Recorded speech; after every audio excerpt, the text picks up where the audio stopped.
नमस्कार, मी लता लोखंडे पाटील वेलीज किचनमध्ये आपले स्वागत आहे.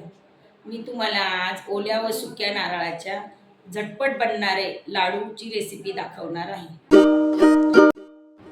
लाडूला बनवण्यासाठी लागणारं साहित्य: 2 वाटी डेसिनेट कोकोनट, 2 नारळ. हे बघा, हे 2 नारळ घेतलेले, त्याचं काळं सगळं काढून टाकायचं आणि त्याचा मिक्सरमध्ये दळून असा छानसा कीस बनवायचा. पाणी टाकण्याऐवजी दूध टाकायचं आणि छानसं ते दळून घ्यायचं. आणि त्यासाठी लागणारी पिठी साखर ही मी मिक्सरमध्येच बनवून घेतलेली आहे. त्याच्यासाठी 50 ग्रॅम खवा पण आहे आणि 2 चमचे तूप पण आहे. कढई घ्यायची छानशी, की जेणेकरून आपलं खोबऱ्याचा केस खाली लागणार नाही. 2 चमचे आपण याच्यात तूप टाकत आहोत. आता हे तूप थोडंसं वितळून द्यायचं. तळल्यावर सर्वात प्रथम आपण जे दळून घेतलेलं खोबरं आहे, ओलं खोबरं, ते टाकायचं आणि ते छानसं भाजायचं. असा कलर येईपर्यंत, खूप असं लाल पण नाही होऊ द्यायचं. अशा पद्धतीने हे ड्राय करून घेतलं. फक्त त्यातलं थोडं ते आपण जे दूध टाकलेलं आहे ना, ते थोडंसं सुकवून घेतलं दूध. यानंतर आता आपण हे जे डेसिनेट कोकोनट आहे, सुकं खोबरं, ते टाकायचं 2 वाट्या.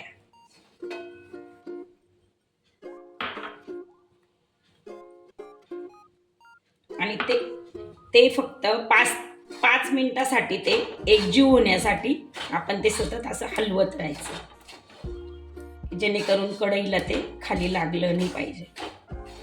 अशा प्रकारे मी हे एकजीव करून घेतलेलं आहे. आणि आता यानंतर आपण जो खवा घेतलेला आहे 50 ग्रॅम, तो खवा टाकायचा. तो खवा पण असा पूर्ण असा थोडासा 5 मिनिटं एकजीव होईपर्यंत भाजायचा.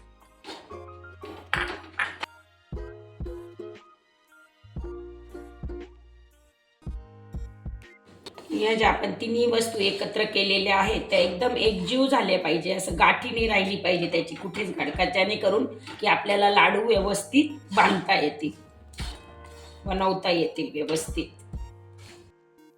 बघा, आता हे जे मी मिश्रण केलं आहे ते एकदम एकजीव झालेलं आहे. आता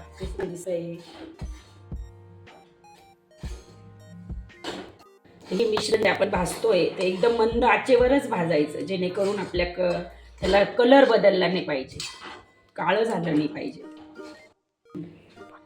आता आपण यात साखर ऍड करूया. 2 वाट्या साखर घ्यायची, पिठी साखर बरं का. जर वेळेवर पिठी साखर नसली तर मी पण मिक्सरमध्येच बारीक करून घेतलेली ती पिठी साखर, आपण तसं ते करू शकतो. आणि पिठी साखर टाकल्यावर आहे ना, फक्त 2 ते 3 मिनिटच हे मिश्रण एकजीव करायचं आहे, नाही तर लाडू कडक होतील.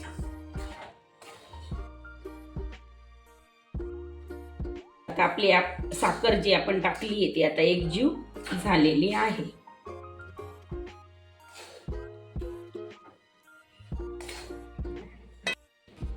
आता आपण गॅस बंद केलेला आहे. मी हे फूड कलर घेतलेला आहे आणि इसेन्स घेतलेला आहे, रोज इसेन्स.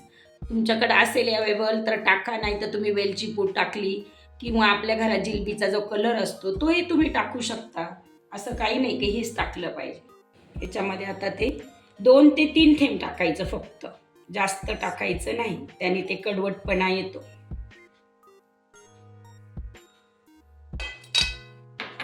मला हा कलर आवडतोय, मी आता हा कलर त्याच्यामध्ये टाकत आहे. गरजेपुरता एकदम थोडासा कलर बदलला पाहिजे, अगदी खूप पण नाही टाकायचं.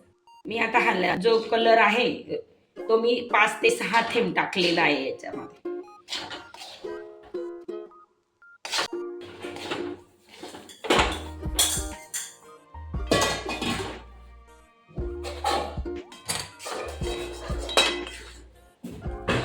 हे बघा, आता हे मिश्रण एकदम एकजीव छान झालंय, कलर पण एकदम छान आलाय याला. आता आपण हे मिश्रण आहे ना, वारपणे एका दुसऱ्या भांड्यात काढून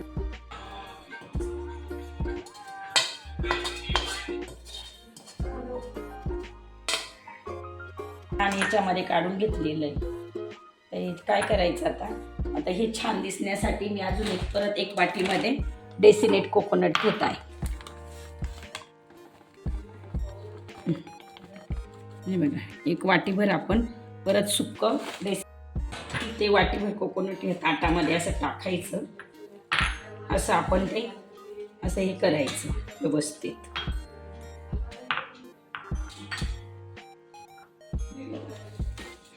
आता आपण छान मस्त छोटे छोटे छान हे बघा असे लाडू बनवायचे.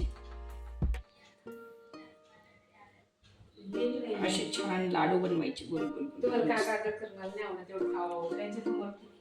कोकोनटचा जो असतं ना आपला सुक्क, त्याच्यामध्ये हा लाडू असा छानसा असा करायचा. छान असा आपण असा याच्यात फिरवायचा, जेणेकरून त्याला हे सगळं हे जे सुक्क व्हाईट गुलाबी आणि व्हाईट कलर मग इतका सुंदर दिसतो. हे बघा असा आपला हा लाडू बनला आहे. बघा सुंदर बनला आहे. अशाच प्रकारे आता मी सर्व लाडू बनवलेले आहे. आता ते व्यवस्थित ते प्लेटिंग करू.